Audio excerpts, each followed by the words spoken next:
A paz. Podemos assentar? Aleluia. Glória a Deus.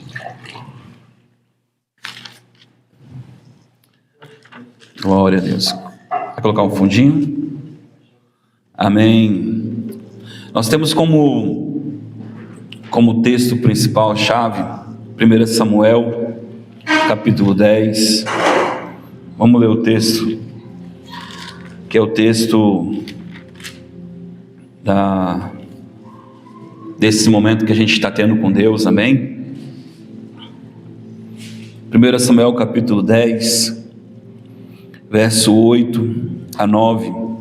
Descerás da minha frente até Gilgal, depois eu descerei também para oferecer holocausto e sacrifícios de oferta pacífica. Mas 7 dias esperarás, até que eu vá contigo e te declare o que há de fazer.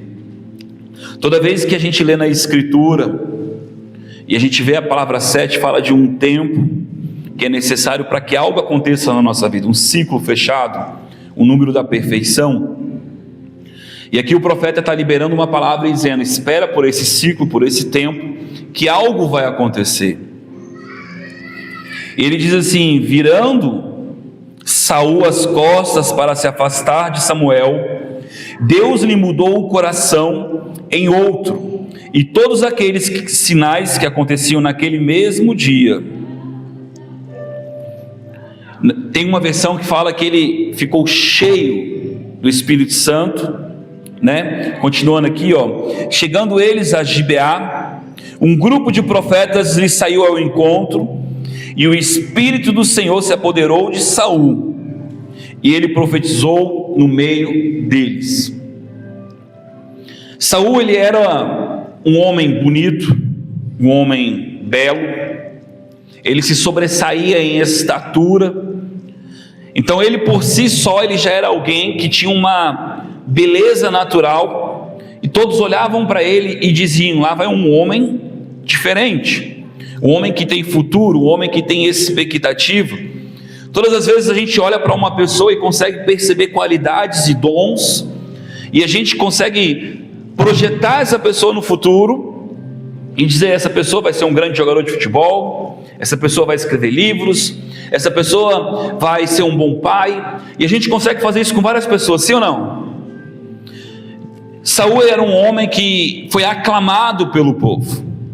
O nome Saul significa aquele que é aclamado, aquele que é desejado. Não de balde, o povo escolheu um rei. Não foi Deus que escolheu o rei. Deus escolheu o rei conforme o pedido do povo. Consegue entender a diferença? Uma coisa é Deus olhar para aquele homem e dizer: esse homem me agrada. Outra coisa é Deus atender uma demanda do povo. Então ele era o aclamado do povo, porque aos olhos do povo ele tinha toda a projeção para ser um bom governante.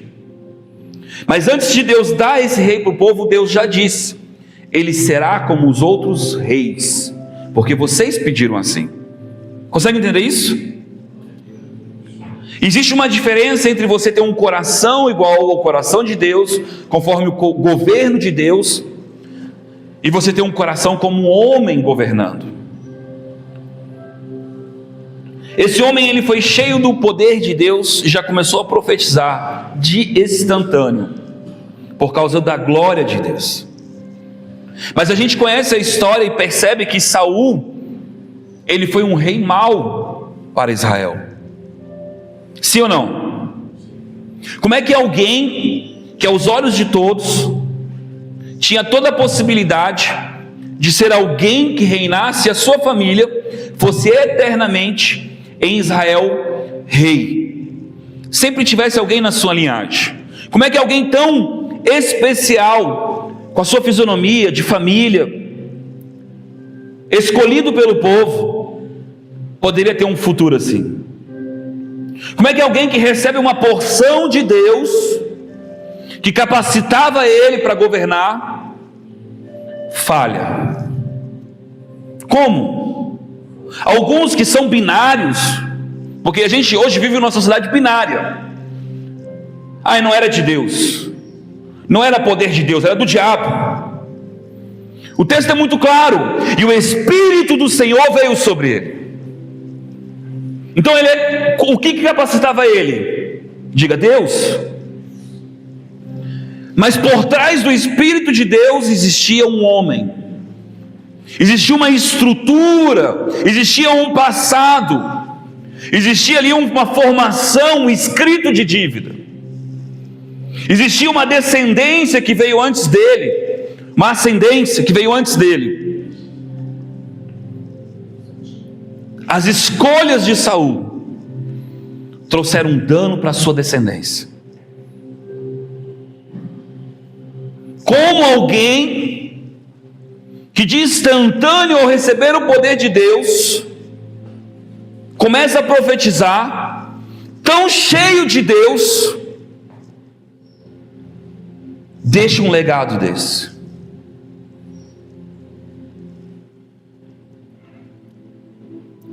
Às vezes nós olhamos para algumas pessoas e julgamos essas pessoas, mas dentro de nós também carregamos um legado, também carregamos uma história, também carregamos um DNA que corre dentro de nós, carregamos um escrito. E eu queria que você abrisse em Deuteronômio capítulo 23,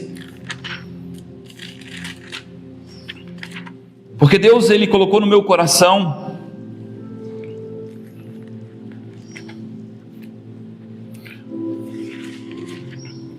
esse texto. Talvez você possa pensar, mas o que isso tem a ver comigo? O que isso tem a ver com a minha história? O que isso tem a ver com Saul? Nenhum bastardo entrará, 23:2, nenhum bastardo entrará na Assembleia do Senhor, nem ainda a 10ª geração poderá ser ali admitida. 10 gerações é muito tempo, sim ou não? O filho do meu filho, do meu filho, do meu filho, do meu filho, do meu filho, não vai ter acesso à bondade de Deus, não vai ter acesso ao relacionamento com o Senhor. Talvez você que conheça a Escritura vai dizer assim, mas pastor, eu estou em Cristo, o que isso tem a ver comigo? Quando Deus ele fala sobre os princípios espirituais, Ele está dizendo de coisas que funcionam no mundo espiritual, de coisas que aquilo que Cristo fez precisa vir ali iluminar, mudar, transformar, regenerar. Assim como Saul, quando recebeu aquela unção, já logo começou a profetizar, mas foi a única vez que ele profetizou, porque ele não era um profeta. Quando a unção vem sobre a nossa vida, a gente faz grandes coisas, mas e nós no natural? E nós na nossa cama com os nossos botões? E nós como pai, como filhos, como maridos, como esposa, como amigos, que às vezes a unção não está sobre nós, que às vezes a unção não nos capacita, que a nossa estrutura precisa ter raiz em si mesmo para poder gerar algo. Aonde estão as tuas raízes? Não, eu conheço a minha história, mas eu não sei o que aconteceu 10 gerações atrás. Eu não sei quais são aquilo que tem, aqueles espíritos que estão perseguindo o meu caminho. Eu não sei as ações que esse sangue que corre nas minhas veias gera gatilhos em mim. Consegue entender o que eu estou falando? Quando você pega o texto de Isaías 53, Isaías 53 verso 6, ele diz assim, acho que você não precisa abrir, porque senão vai ficar um pouco demorado. Deixa só que eu abro e você ouve, amém? A fé vem pelo ouvir, e ouvir a palavra de Deus, amém? Isaías 53, verso 6 diz assim: todos nós andávamos desgarrados. Você sabe o que é ser desgarrado? É você não estar em um lugar de proteção, é você não ter alguém que olhe por você, é você estar em um lugar onde você se sente sozinho, é você estar em um aprisco que não tem alguém vigiando você, não tem alguém por você. E a profecia para Israel com a vinda de Cristo é: eles estavam como desgarrados, como que alguém não tivesse com quem cuidasse deles, proteção para eles. Aleluia.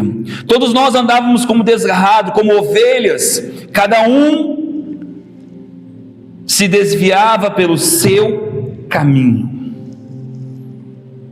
Todos nós escolhemos um caminho, sim ou não? E será que esse caminho que nós escolhemos nasceu no coração de Deus?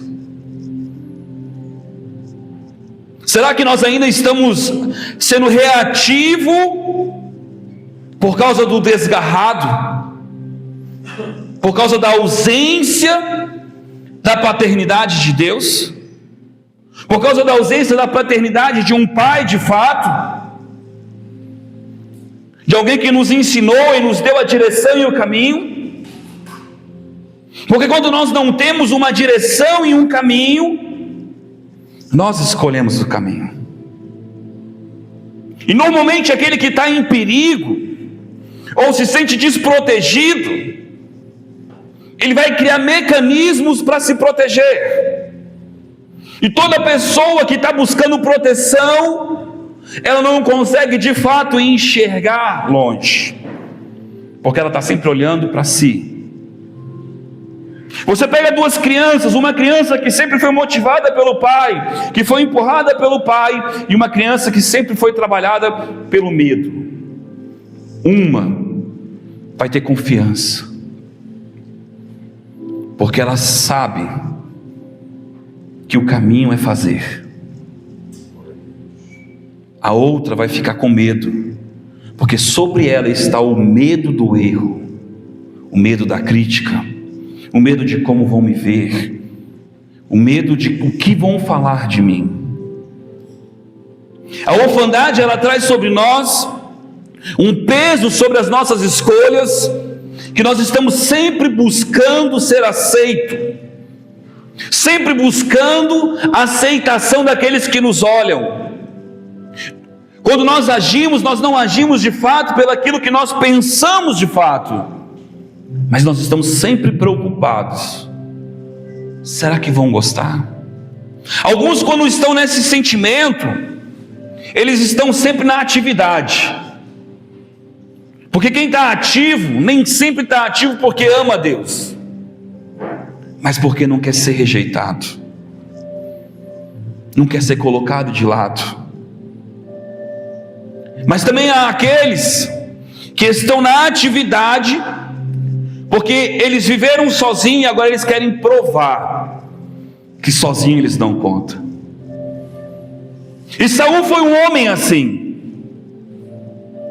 Saul, ele começou a ver ali a beleza e o glamour do seu reinado, do seu governo, o seu poder, e agora ele não precisava mais de Deus. Deus falava com ele através de Samuel e ele dizia: não, eu só quero que as pessoas me aceitem, eu só quero manter o que eu tenho, eu só quero que isso seja longo.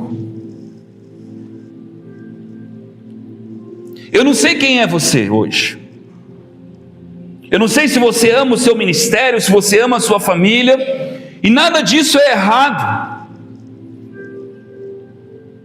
É errado você não colocar Deus em primeiro lugar em cima disso. É errado você ter medo do amanhã. É errado você fazer cálculo como se o amanhã fosse chegar e você pudesse controlar. É errado errado você dizer: eu vou fazer isso para que eu prospere, e você não buscar o conselho de Deus. Por que isso é errado? Porque o mundo, ele anda em ansiedade. Quantas pessoas estão aí deprimidas, ansiosas, com medo, com traumas, e quando você vai olhar para a pessoa, bonita, nova, jovem, e você diz: por que uma pessoa com família quer perder a vida? Porque a capa, a carcaça não define o que está dentro dela. Talvez você possa sorrir para quem está do seu lado, talvez você até pregue bonito, talvez você tenha até muitos inscritos no seu Instagram, talvez você tire fotos no Facebook para as pessoas verem ali a cena da propaganda da margarina, sabe? A família feliz. Mas só você sabe o que está dentro de você. Só você sabe as dependências que você tem com relacionamentos, com vídeos, com remédio, com histórico familiar, coisas que você faz para trazer um alívio à tua alma. Só você sabe, na tua individualidade, no teu particular. Coisas que de fato não geram cura no teu ser. Pastor, mas por que você está falando isso? Porque Deus falou para mim que Deus quer tirar a gente da orfandade. Deus falou para mim que Ele quer mudar a nossa história. Mas não só a nossa história. Deus quer mudar o nosso legado. Deus quer mudar aqueles que vão vir depois de nós. Deus, Ele não quer que nós venhamos andar como desgarrados procurando o nosso caminho.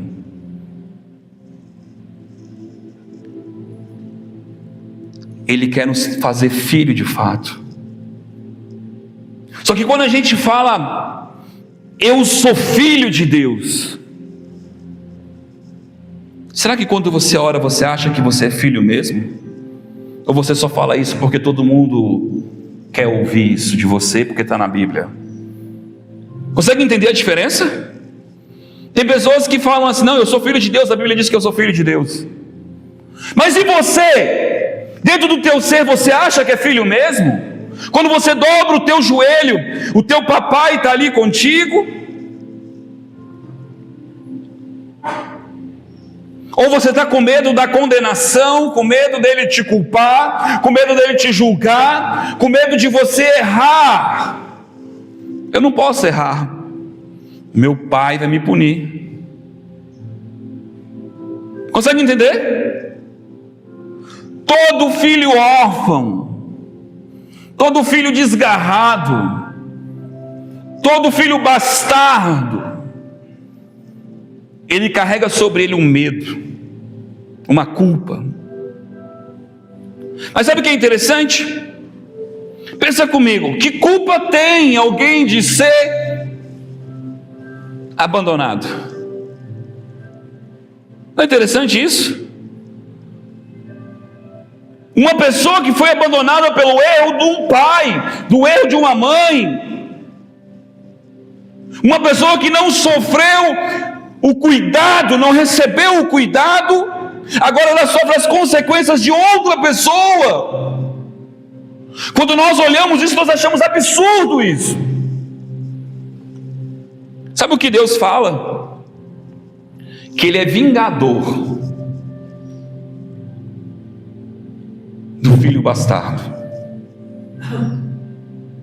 Tu sabe o que é ser vingador de um filho bastardo? Deus está dizendo: não se preocupa, filho, eu cuido de você, mas eu vou tratar com teu pai e com a tua mãe. Pesado isso, não é? Quando eu li esse texto na Escritura, eu falei assim: Deus, o Senhor vinga aquele que foi abandonado? Sim. mas o escrito de dívida foi escrito. Vocês conseguem entender? Existe um escrito clamando na terra, existe um escrito clamando no mundo espiritual. Existem demônios caminhando do lado dessas pessoas dizendo: é órfão, é bastardo, é órfão, é bastardo, é bastardo, é abandonado, não tem proteção sobre ele. E aí essa pessoa, porque não tem proteção, ela se torna agora independente. Ela começa a buscar os seus caminhos. Eu preciso fazer isso porque eu vou prosperar, eu preciso fazer isso porque vai dar certo, eu preciso fazer isso porque eu vou ter isso. E é interessante, eu amo aquele texto que diz: não pode o homem agradar a dois senhores, porque ou agradar a um ou desagradar a outro. Só que aquele texto fala de mamon e todo mundo traduz aquele texto como dinheiro. Mas uma das traduções não é dinheiro, é segurança.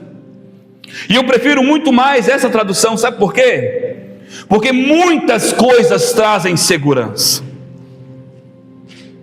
Uma arma traz segurança, uma casa forte traz segurança, uma saúde forte traz segurança, sabedoria traz segurança, alianças traz segurança. Aonde está a nossa segurança? Quando Deus ele diz: eu sou tua segurança, eu sou tua fortaleza, eu sou o teu ajudador, eu sou tua fonte. Aonde está a nossa segurança? Aonde de fato nós colocamos a nossa segurança? E nós não podemos ser binário. Por que eu digo binário? Porque a gente pega as coisas e acha que é sim ou não. Não é assim que funciona a nossa vida. Nós criamos filhos, 2 filhos, e os 2 filhos ficam diferentes, com caráter diferente, com atitude diferente, com maneira de viver diferente, com percepções diferentes. Então não me diga que a vida é binária, não me diga que a vida é igual para todo mundo, porque não é. Porque o enxergar a vida depende do indivíduo.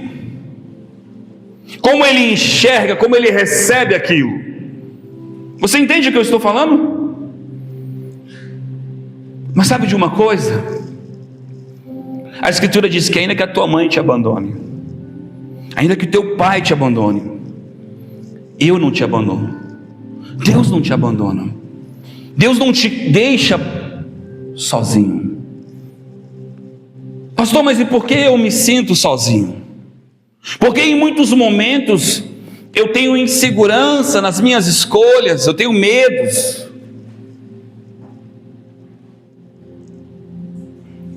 Porque a terra está clamando. A terra está clamando. Eu fico pensando, Moisés caminha com Deus, era amigo de Deus. Deus ali libera um anjo para andar diante dele. E ele diz assim: Senhor, se tu não for comigo, eu não vou. Será que o anjo não era suficiente? Será que a vitória não era suficiente? E ele diz: mostra-me a tua glória. Quando nós pensamos em glória, você não acha que um anjo não é glorioso? Um anjo que te dá a proporção de vencer, de conquistar, de cumprir o propósito de Deus na tua vida, não é glorioso isso? Mas ele disse: eu não quero só um anjo. Como saberão que tu és conosco se tu não for no nosso meio? Ele está dizendo: eu quero um pai. Eu quero alguém que vele por mim. Eu não quero alguém desgarrado. Eu não sou desgarrado. E sabe o que é interessante? Deus ali, ele mostra um tipo de Cristo, e ele já começa ali escondendo Moisés atrás da rocha, na fenda da rocha, e a mão do Senhor vem sobre ele, que é a tipologia do Espírito Santo. Porque se a gente não tiver a justiça de Cristo e não tiver o Espírito Santo nos ajudando, a gente jamais vai enxergar Deus. A gente só vai ouvir falar, e a gente vai ficar nesses conflitos. E aí a Bíblia diz que a bondade de Deus passou diante de Moisés. Ué, eu achei que era Deus que estava passando. Eu achei que era um super Deus passando.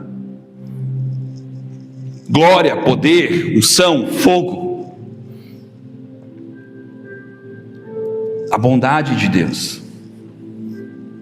A bondade de Deus é que nos tira desse lugar de insegurança, de abandono, de bastardia. Sabe, um dia, lendo a Escritura, eu vi que até a 4ª geração daqueles que odeiam o Senhor recebiam maldição. E eu disse: Deus, mas isso é tão ruim, Senhor. Eu não sei o que meus pais fizeram, eu não sei o que aconteceu lá atrás. E aí Deus falou para mim assim: filho, o meu amor sempre é maior do que a culpa sobre vocês. Eu disse: eu não entendi, Senhor. Ele diz assim: veja a consequência daqueles que me amam. Aí eu fui procurar, e a Escritura diz assim: eu abençoarei até a 1000ª geração daqueles que me amam. Eu abençoarei até a 1000ª geração daqueles que me amam. Mas a pergunta é: como é que eu vou amar um Deus que eu não conheço? Como é que eu vou amar e tratar Deus como um pai se Ele não se revelou para mim como pai?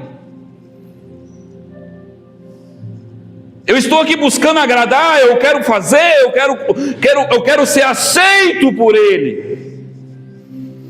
Afinal de contas, quando eu venho para a igreja, ou quando eu sou ministro, quando eu sou pastor, quando eu oro porque eu quero agradar.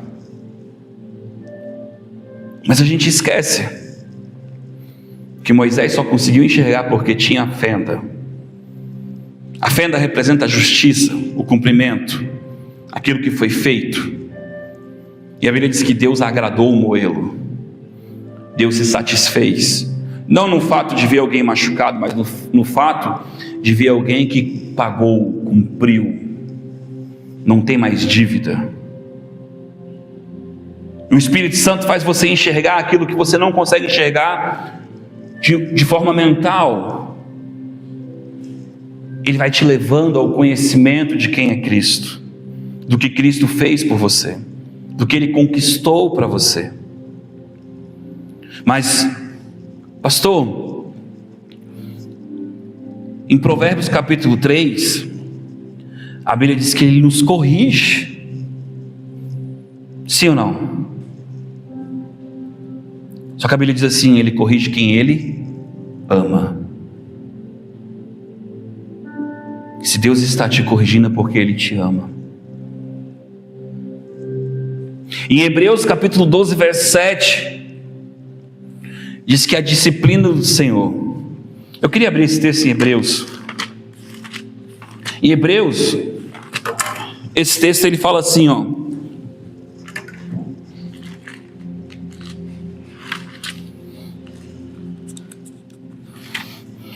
Hebreus 12, 7 diz assim, ó: é para a disciplina que suportais a correção.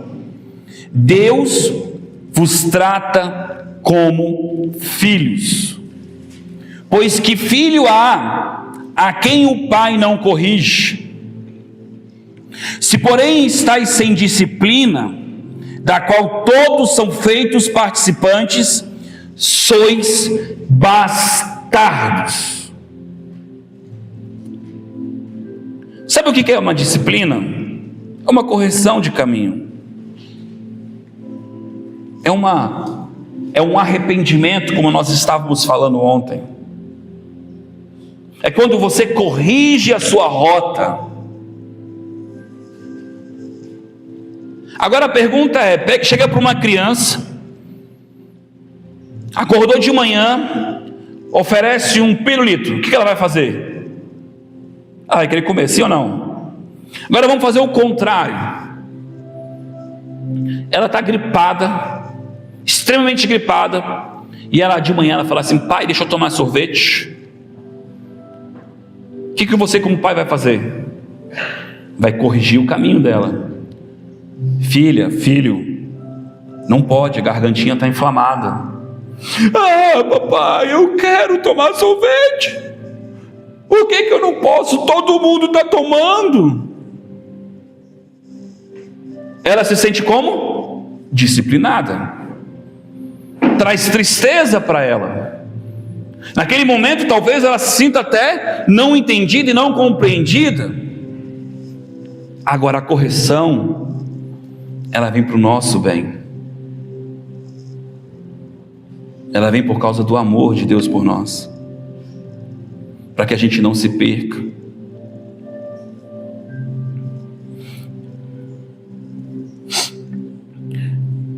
Sois então bastardos, não filhos.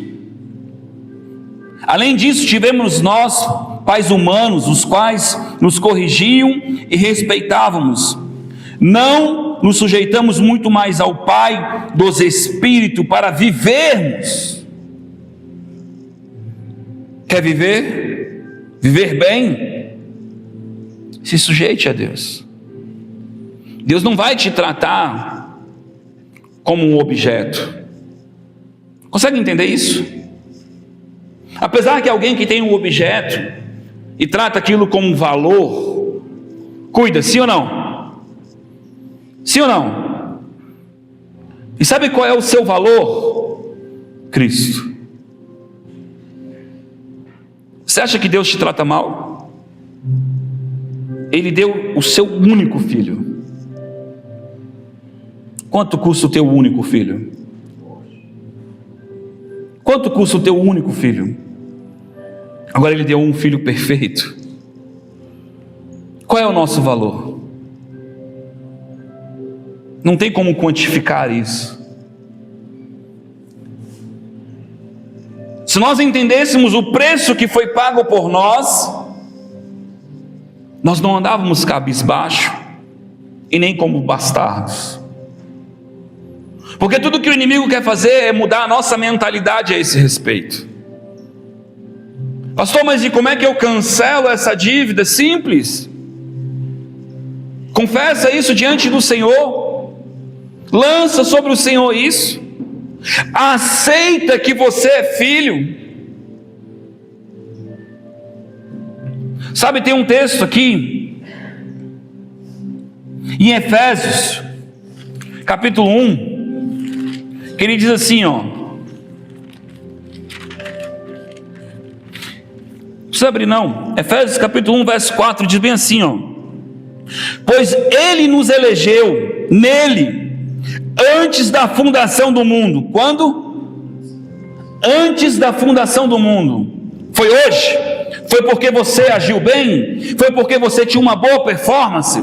Foi porque você era bom? Foi porque você fez algo para ser aceito? Não. Antes da fundação do mundo ele te escolheu.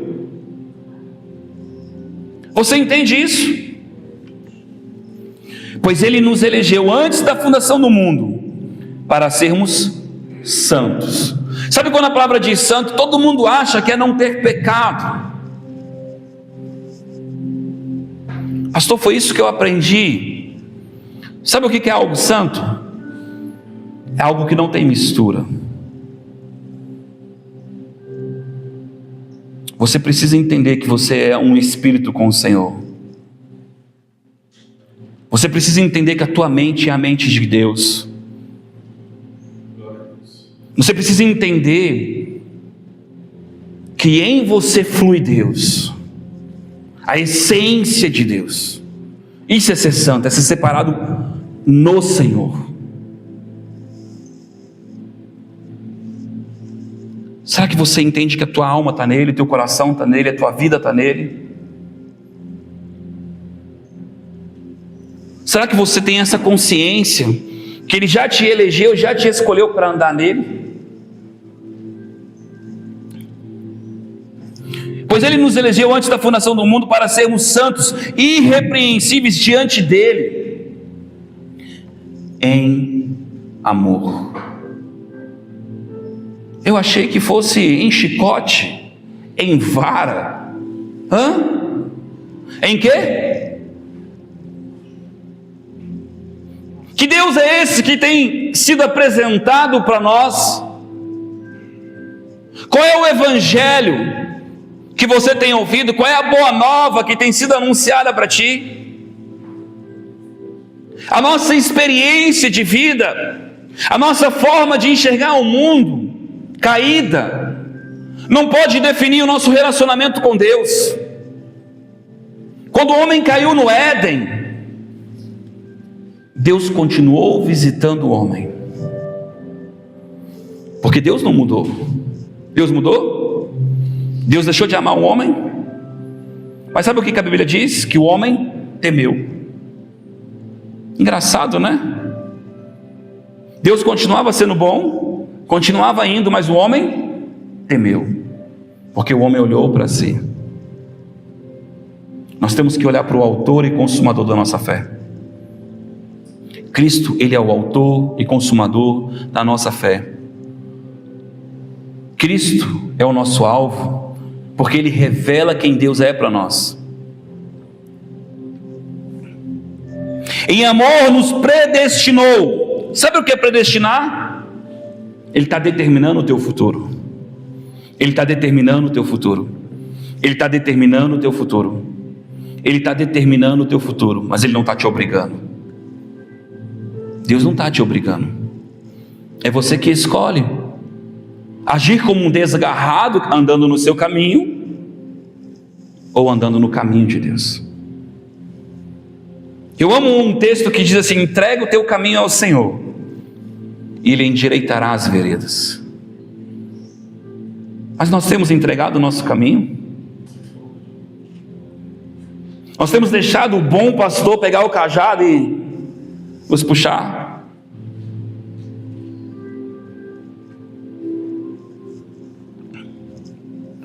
Em amor nos predestinou para sermos filhos.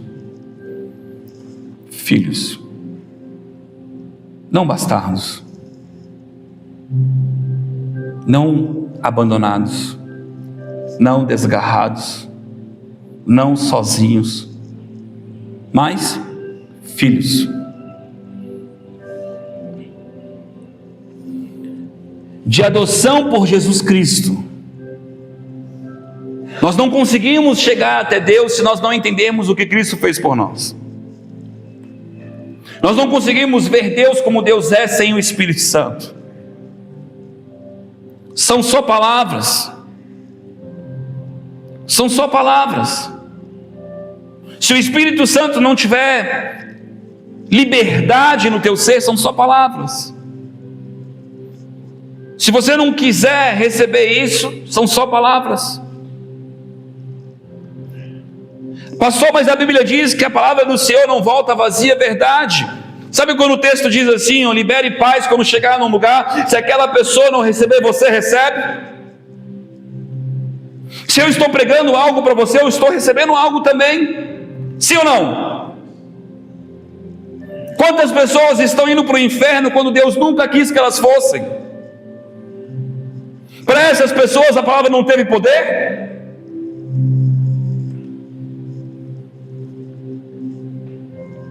Deus está dizendo hoje: não te chamei para ser desgarrado, não te chamei para você viver de passado. Porque eu fui abandonado, porque eu fui largado, porque não cuidaram de mim, porque eu não tive o tratamento correto, porque eu não tive a ajuda correta. Deus está dizendo: eu já te escolhi, eu já defini na tua vida, tu é meu filho. Tu é meu filho, tu é meu filho, tu é minha filha. Eu te predestinei para você caminhar como filho. Eu não quero só que o anjo vá com você, eu quero estar no teu meio.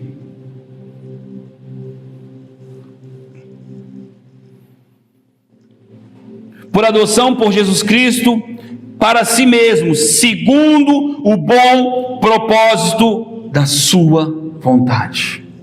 É vontade de quem? Diga: de Deus. para o louvor e glória da sua graça. Deus é louvado quando você aceita a filiação.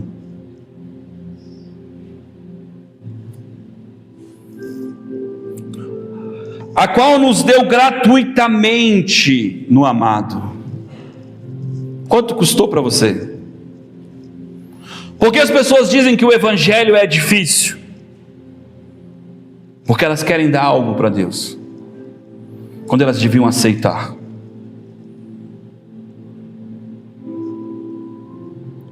Sim, nós somos salvos pela graça para as boas obras. Porque todo filho que faz parte de um grande legado tem futuro ou não tem? Você faz parte do reino de Deus.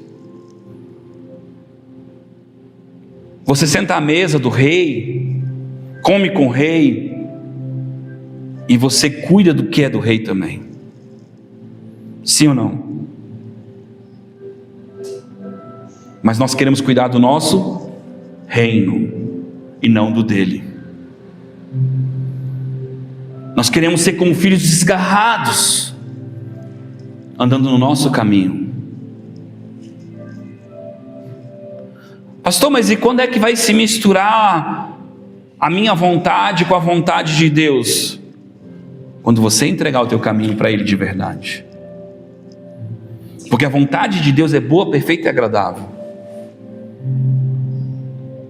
Saul era um homem que se protegia tanto, e ele pensava tanto na sua imagem,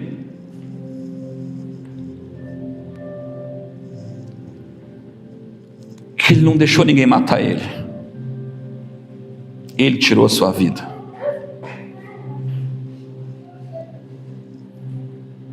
Toda vez que nós andamos como desgarrado, nós estamos perdendo um pouquinho da nossa vida, perdendo um pouquinho da vida de Deus em nós, do projeto de Deus em nós, dos planos de Deus em nós, até que chega um momento que você pode não suportar mais. Lança sobre mim o seu peso, o seu fardo, e eu vos aliviarei. Se ele não aliviar, o fardo é pesado. O fardo é pesado, e ele diz: o meu jugo é leve. Por que tu disse que é pesado? Porque você não está entregando para ele. Consegue entender? Ou Deus mente? Percebe que quando eu não enxergo de fato, eu começo a olhar para as minhas experiências e não para Ele, para a minha história, para os meus fracassos, e eu começo a determinar o meu futuro. Não, eu sou predestinado, eu sou um bastardo. Não, você não é um bastardo. Ele te predestinou, Ele escolheu. Essa é a vontade de Deus para você. Filho, filho, filho.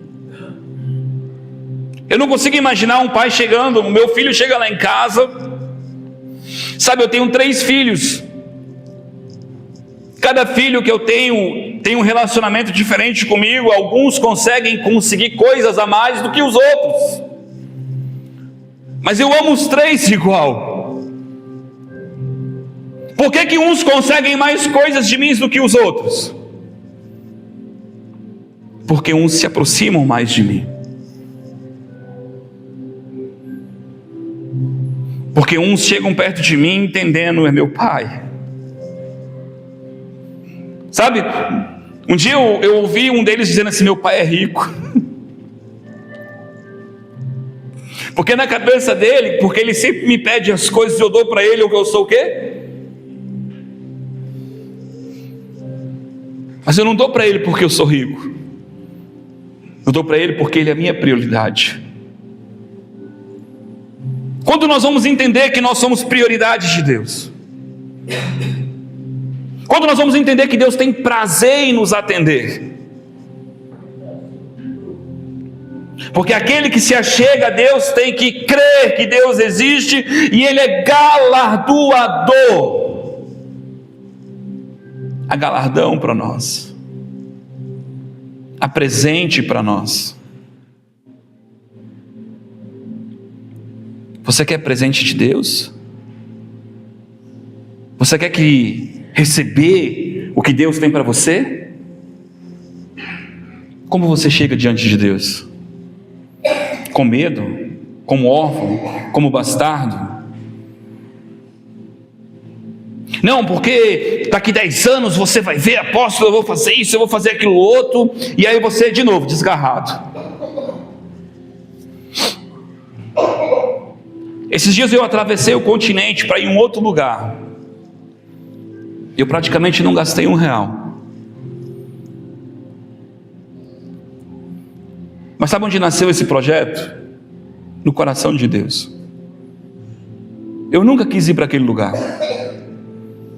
E eu não estou desdenhando aquele lugar. Eu sou grato com o que Deus nos deu aqui. A nossa nação é uma nação muito boa. O nosso povo é um povo muito bom.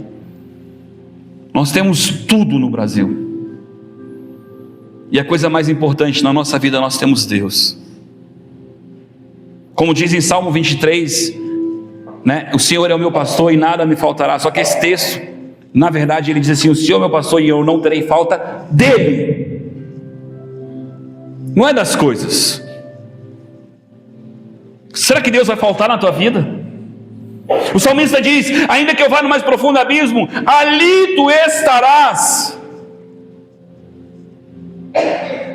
Não importa qual é a escuridão da nossa vida, não importa qual é o desespero da nossa vida, lá Ele está.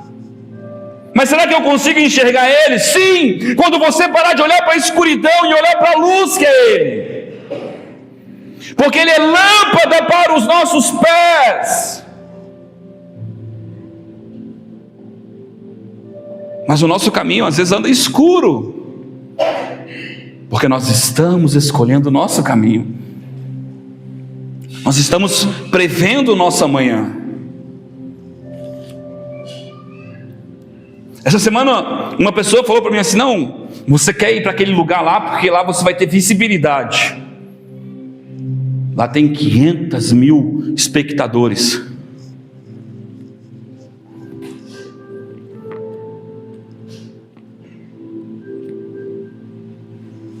Com a fama, com a visibilidade, vem a responsabilidade. Deus olhou para Pedro e disse: Pedro, apacenta as minhas ovelhas.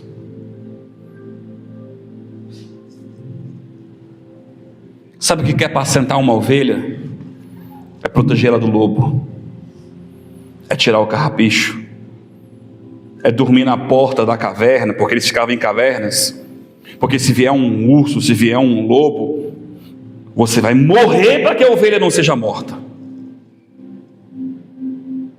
Não é ser pregador da internet, não é liberar uma palavra profética, não é liberar uma cura, não é ser alguém pontual na vida de alguém, é apacenta as minhas ovelhas. E a gente fala: eu quero ser amigo do Espírito Santo, eu quero ser amigo de Deus, mas a gente esquece que a Escritura diz: os meus amigos morrem pelos meus amigos.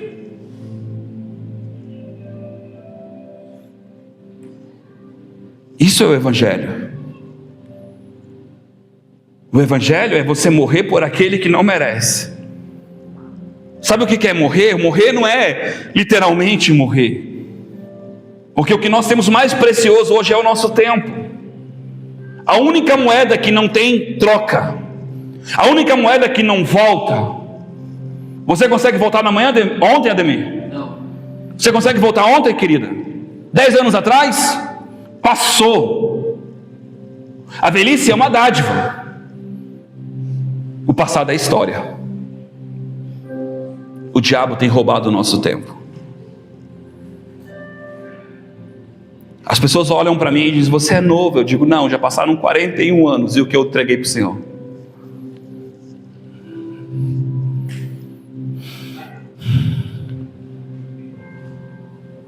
Se Jesus viesse hoje, você acha que eu estaria satisfeito com o que eu entreguei para o Senhor?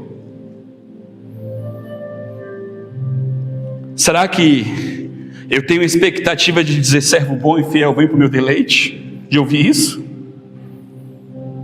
O meu sonho é ouvir isso. E Deus sabe que esse é o meu sonho. Mas se eu morresse hoje, eu tenho certeza que eu não ouviria isso.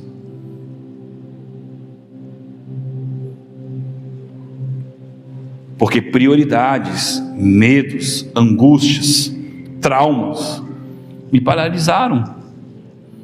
Golias me confrontaram 40 dias e 40 noites. Louvado seja Deus, que Deus levantou Davi no meio dessas batalhas e me ergueu e me ajudou. Porque senão eu tinha perdido a guerra. Eu tinha a armadura, eu tinha o chamado, eu tinha a predestinação, mas eu temi. Consegue entender o que eu estou falando? Porque a gente acha que são os lá de longe que vão nos machucar e nos ferir, mas é os próximos que vão dizer: quem te viu, quem te vê, hein? Não deu nada, não vai ser ninguém. Você é um um sem família, um sem propósito, um sem futuro.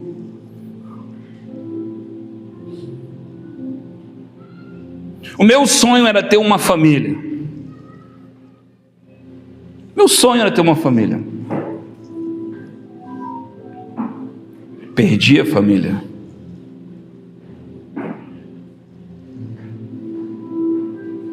Que controle a gente tem disso? Das escolhas do próximo? Que controle você tem? Que controle você tem? Quando a coisa está errada, que controle você tem?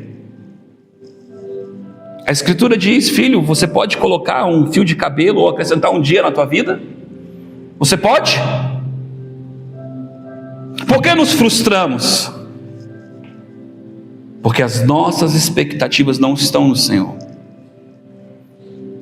Maldito é o homem que confia no homem, que do seu braço faz a sua força e o seu destino. Você acha que Deus quer maldição para nós? Se é no amor que Ele nos predestinou? Se Deus é amor, você acha que foi Ele que escolheu a coisa ruim? O que você acha? Quem que clamou um rei? Quem que clamou por um rei? Foi Deus ou o povo? Quem que escolheu aquele modelo de governo? Quais são os modelos que nós estamos escolhendo para que a nossa vida caminhe? Ai, pastor, mas agora já aconteceu. Ele ainda te predestinou para ser filho de Deus. Porque ao contrário de nós, Deus não está no Cronos. Deus não está limitado ao tempo. Deus não está limitado a esses anos que nós passamos na terra. Deus está na eternidade. Inclusive o teu espírito está assentado à destra do Pai, à direita de Deus. Quando fala de direita, fala lugar de governo, lugar de autoridade. Mas nós andamos como órfãos. Eu não sei se Deus vai me abençoar, eu não sei se Deus vai me usar, eu não sei se eu vou ter uma casa, eu não sei se eu vou prosperar, eu não sei, e parece uma incógnita, uma interrogação gigante, porque nós estamos caminhando como bastardos, como se nós estivéssemos fora do lugar do encontro. Mas sabe, lá em João capítulo 14, 18, ele diz assim: eu não vos deixarei órfãos. A palavra órfão significa sozinho. Você não está só. Você não está só. Você não está só. Você não está só. Eu tenho um histórico familiar que eu tenho pais vivos e meus pais não cuidaram de mim como deveriam cuidar. Eu morei na casa de um monte de gente. E um dia eu botei Deus na parede e eu falei: Deus, por que você deixou eu passar por isso? E Deus falou comigo: filho, eu nunca te abandonei. E eu entrei em parafuso. Como assim? E Deus me deu uma visão. Eu comecei a enxergar as pessoas que Deus foi levantando na minha caminhada, que foram me recebendo nas suas casas e cuidando de mim. E Deus disse: era eu cuidando de você. Era eu cuidando de você. Era eu cuidando de você. Era eu cuidando de você. Não era o modelo que você esperava, mas eu estava ali. Eu estava ali. E isso começou a trazer cura para o meu coração. Isso começou a regenerar a minha alma. Começou a trazer identidade para mim, porque eu percebi que aquilo que eu achava que era derrota, na verdade era Deus cuidando de mim.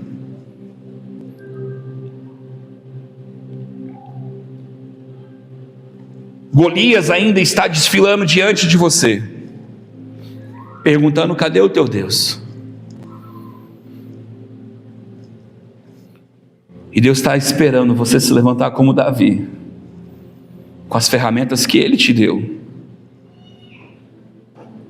Alguns dizem: não, porque a funda era uma arma de guerra. Irmão, se a funda fosse uma arma de guerra, estava todo mundo com fundinha, sim ou não? Sim ou não? Se ele era um cara preparado para a guerra, ele tinha sentado na mesa de Jessé. Melhor, ele estava lá com eles. Sim ou não? Era ruivinho, era bonitinho, mas não era um guerreiro. Não é sobre quem nós somos, ou quem nós achamos que somos, ou quem as pessoas acham que nós somos. Não é sobre isso. É quem Deus nos predestinou para ser. E Ele diz: você é meu filho. Você não é bastardo. Você não é órfão. Você nunca teve só.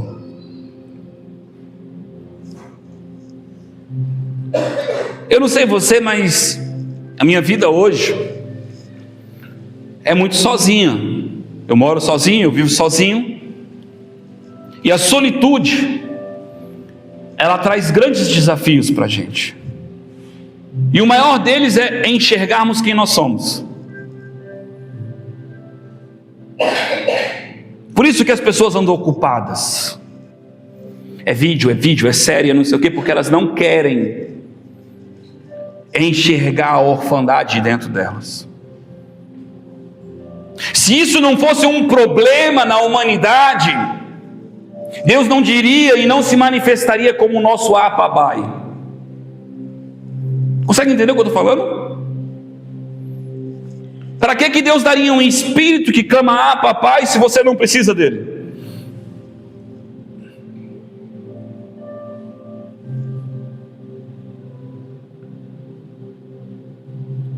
Ainda que você olhe para a escuridão da tua vida, porque diz ali em Romanos 8, capítulo 8, verso 15, diz assim: ó, eu não lhe dei um espírito de escravidão. Sabe o que é ser escravo? Escravo é alguém determinar o teu futuro. Escravo é alguém determinar o que você vai fazer. Escravo é alguém dizer assim: o seu valor é o que você faz. Deus não nos deu um espírito de escravidão, mas um espírito que clama: Papai. Um espírito de paternidade. Ele está dizendo: eu sou contigo. Quando Deus ele olha para a tua vida, Ele não está esperando que você acerte. Ele está esperando você ser quem você é em Deus. E a coisa mais interessante é que a gente não consegue perceber. Deus deixou a natureza para nos ensinar. Nós estamos aqui no meio da agricultura, no meio do agro, e a pergunta é: pé de laranja dá o quê? Pé de laranja dá o quê? Laranja. Meu Deus, você é filho de Deus, você tem que agir como filho de Deus.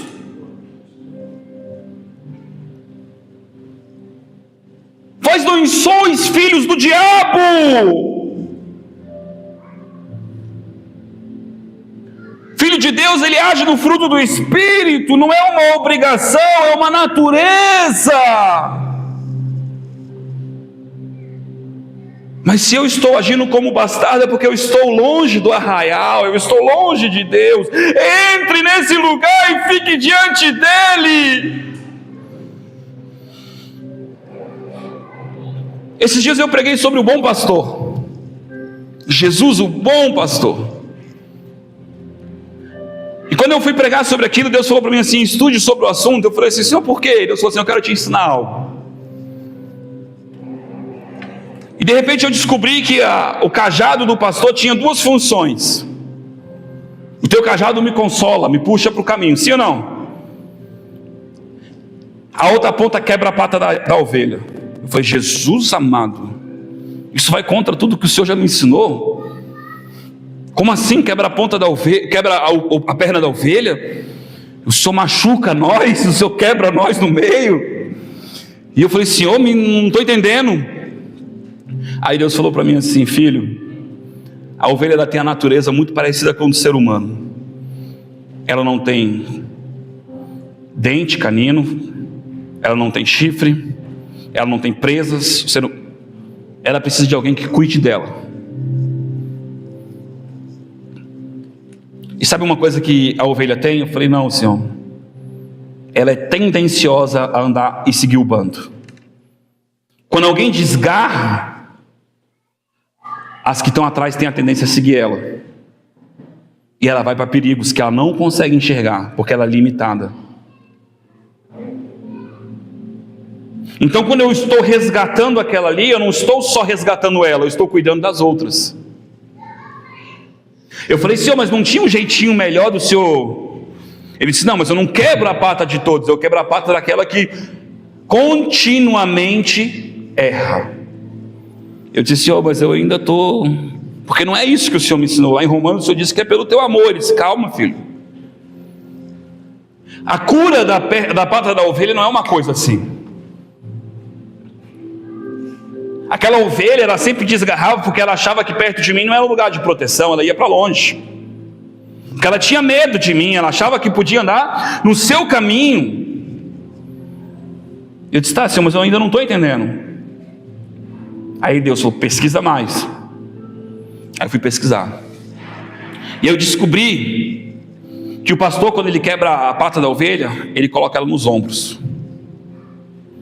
E a partir desse momento, aonde ele leva as ovelhas para pastorar, ele está com ela no ombro. Ele dá comida na boca, ele carrega ela, ele leva, ele traz, e ele sempre com ela aqui nos ombros. E aí ele falou assim: ela fica pertinho do meu cheiro, ela fica pertinho da minha fala, ela fica pertinho do meu cuidado. Com o passar do tempo, ela fica tão familiarizada com a minha bondade, com o meu cuidado, que quando ela é curada, pensa onde ela fica sempre. Porque ela descobriu quem é o bom pastor. O bom pastor quer se revelar para você essa manhã. O bom pastor quer se revelar para você essa manhã como o bom pastor. Talvez você não tenha deixado ele pegar você no colo. Talvez você não tenha deixado ele te carregar, porque você, quando está ferido, você quer lamber as suas feridas e sair. E a Bíblia diz lá em Provérbios que o orgulhoso se isola. Mas Deus está querendo dizer para você essa manhã: eu estou te carregando. Ouça a minha voz, sinta o meu perfume, veja o meu cuidado. Pare de olhar para o campo e dizer: eu podia estar comendo tudo isso, estou comendo só na tua mão. Perceba que Ele está te dando a porção exata para que você fique bem. Deus está cuidando de você. Não deixe o inimigo te roubar. Não deixe o inimigo fazer você olhar para as campinas. Se acomode no ombro dele. As suas feridas vão ser tratadas com azeite. O azeite do Senhor vai tratar as tuas feridas.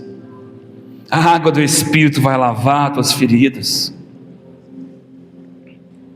Queria que você colocasse a sua mão no seu coração e lembrasse que em Mateus capítulo 6, verso 6 diz: quando você orar no teu quarto, clama pelo teu pai. Clama pelo teu pai. Clama pelo teu pai. Então hoje é momento de você entrar nesse teu secreto com Deus e você dizer assim: Pai, Pai. Talvez para alguns aqui é muito difícil dizer Pai, porque nunca sentiu de fato o cuidado do Pai, nunca sentiu de fato Deus como um Pai.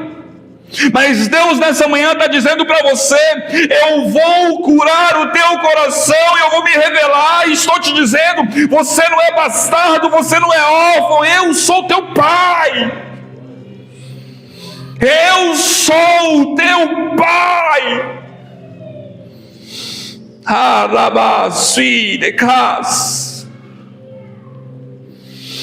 Diga: ah, papai.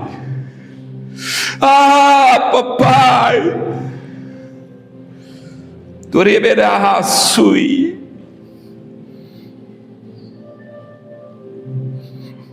Deus está lançando sobre você um decreto de bênção, porque Ele te predestinou, Ele te escolheu. Ele diz: você é meu filho, você é meu filho. 1 João capítulo 3 verso 1 diz: com grande amor Ele derramou para nós sermos filhos. Filhos. Diga: Pai, meu papai. Deus está se revelando para você hoje, curando as tuas feridas, te tirando de um lugar de solidão, te tirando de um lugar de angústia, te tirando de um lugar onde você está buscando aceitação, porque Ele está dizendo: você é meu filho, você é meu filho, você é meu filho, você é meu filho, você é minha filha, você é a minha filha. Eu sou teu Pai. Deus está hoje te curando, te carregando. Deus está pegando as tuas lágrimas e colocando em memorial diante dEle.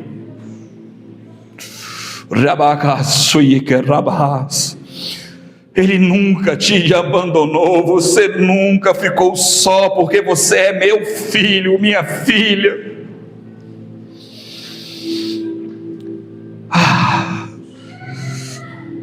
Deus está ali como o pai do filho pródigo, dizendo: meu filho estava longe, mas ele está perto agora. Deus está fazendo um banquete, Deus está se alegrando, Deus está te dando um anel de honra, colocando na tua mão, dizendo: tu é meu filho, tu és meu filho. A autoridade, a selo sobre ti, a autoridade, a governo sobre a tua vida, porque tu és o meu filho, tu és a minha filha. Há lugar na mesa para ti, meu filho. Pai, obrigado, Senhor. Perdoa, Senhor, os nossos pais, aqueles, Pai, que abandonaram alguém, aqueles que não cuidaram dos seus filhos, aqueles que não exerceram, Senhor, o devido cuidado, Senhor, sobre a sua prole. Perdoa, Senhor, os nossos pais. Perdoa, Senhor, pelas vezes, Senhor, que nós também não fomos uns bons pais, Senhor. Perdoa, Senhor. Nós te amamos, Senhor. Nós te amamos, Senhor, e aceitamos, Senhor, a tua paternidade. Nós aceitamos, Senhor, o Espírito que o Senhor tem derramado em nós, não um espírito de medo, mas um espírito que clama: ah, papai, ah, papai, ah, papai, ah, papai, ah, papai. Oh, papai, pai, pai, pai. Cura, Senhor, todo vestígio de abandono, de rejeição.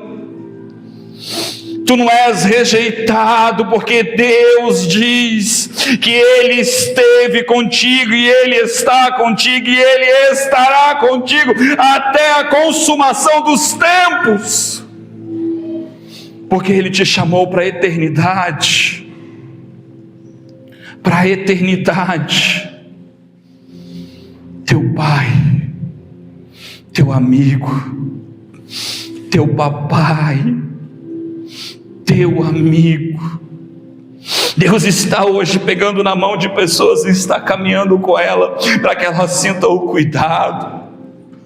Deus está hoje carregando pessoas no colo e está dizendo: eu estou te curando, eu estou cuidando de você. Deus está hoje apontando o destino para pessoas neste lugar e dizendo: lá você vai chegar naquele lugar, porque eu te predestinei para isso, eu te chamei para isso.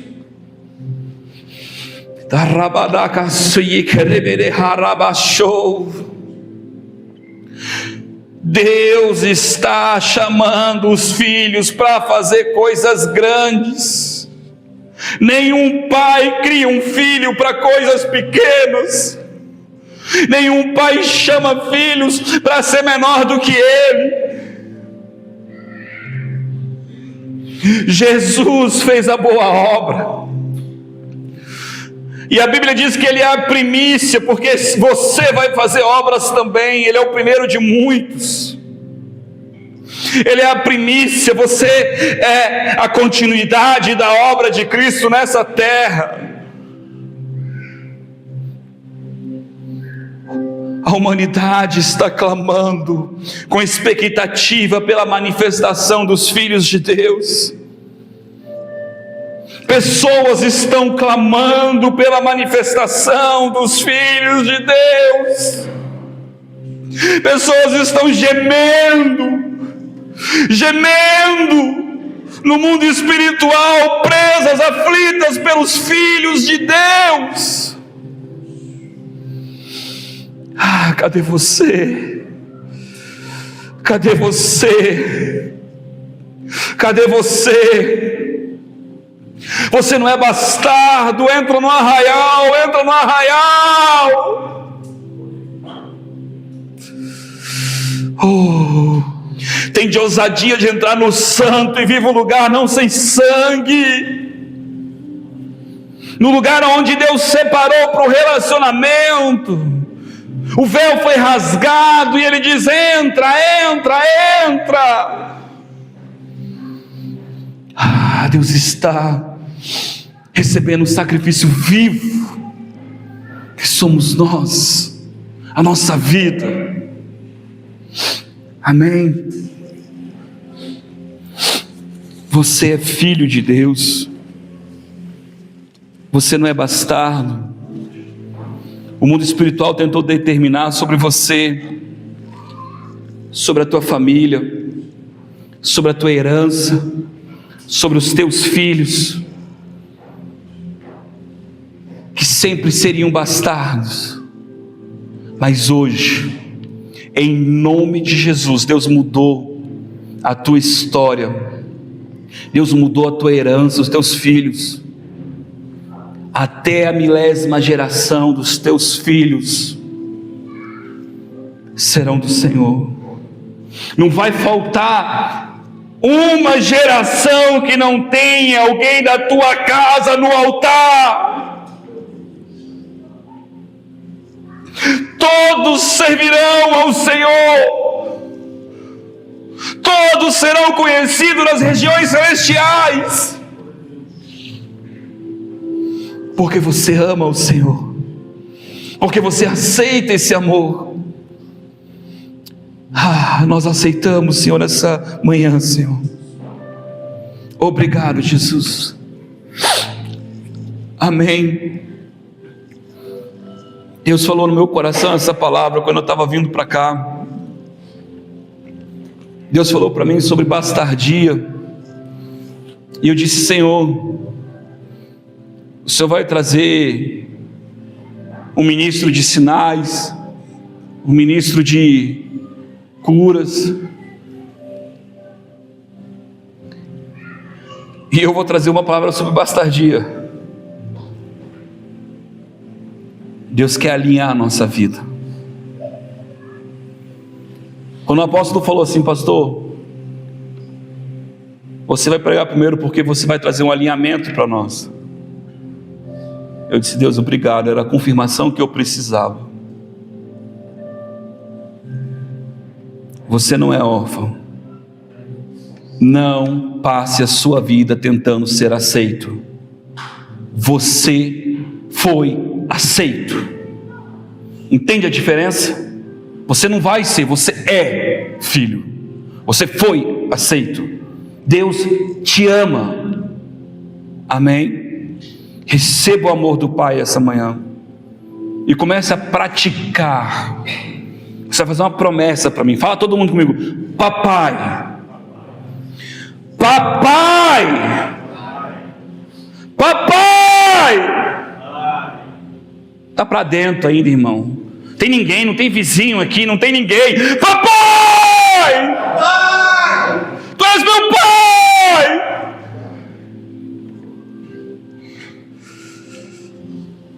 Ele é teu pai. Sabe por que eu fiz isso? Porque é um grito dentro de você ainda. Comece a treinar isso, comece a tratar Deus. Você não tem noção, eu passei lá no passado, eu não conseguia chamar Deus de pai. Eu não conseguia. Eu era o servo do Senhor.